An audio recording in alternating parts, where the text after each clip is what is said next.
Hey guys, now we'll be talking about the three-act structure. The three-act structure is used frequently in screenwriting, which is basically just scripts for TV shows and movies. It's divided in three main stages or acts, which are 1. The setup, 2. The confrontation, and 3. The resolution. During Act 1, you will need to introduce the world, the characters, the goals, the problems, and the tone of the story. Think of it as the setup or an introduction.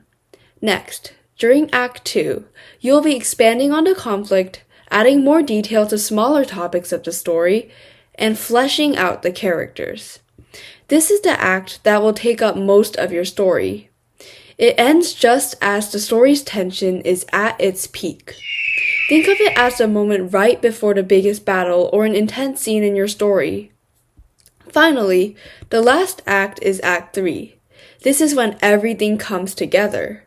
The main story you're trying to tell will be tied with the smaller side stories, and all the questions you want to answer will be answered.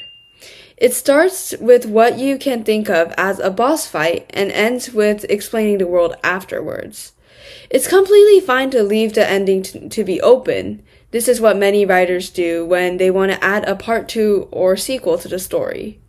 A lot of movies follow this structure too, from the holiday favorite Home Alone to The Nightmare Before Christmas. There's countless of examples. So, if the three-act structure caught your attention, here's a writing prompt for you. Let's say you're trapped in a room with your favorite villain of all time. How would you two work together to escape? That's all we have for the three-act structure as of now, and we will be moving on to the Save the Cat beat sheet.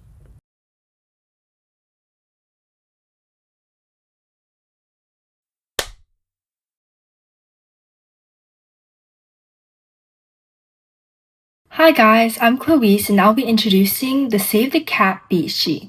The Save the Cat beat sheet is a storytelling framework created by screenwriter Blake Snyder in his book Save the Cat. It breaks the story into 15 key beats that guide the emotional and narrative arc from beginning to end, helping stories feel complete and satisfying. The beats are organized into 3 acts. Setup, which introduces the character, their world, and the problem. Confrontation, which is the rising conflict, major wins and losses, and the lowest emotional point. And finally, resolution. Growth, final conflict, and change. Together, they track how a character starts, struggles, and ultimately transforms. Authors use the Save the Cat beat sheet because it provides clear structure without limiting creativity. It helps avoid confusing plots or rushed endings and ensures the audience stays emotionally invested in the character's journey. Most popular movies and novels that follow this structure, where a character's normal life is disrupted, challenges escalate, everything seems lost, and then the character rises with a new insight. You can even apply it to speeches, essays, or presentations to make ideas more engaging. Imagine your own life as a movie. What would your catalyst be, and what cat could you metaphorically save to make the audience root for you? In conclusion, the Save the Cat beat sheet provides great stories that are well structured. By giving characters clear challenges, dramatic lows, and satisfying growth, it helps stories feel exciting instead of confusing or boring. Whether you're writing a movie, an essay, or even a speech, this framework makes sure that your story actually goes somewhere and that your audience sticks around long enough to care. Thank you!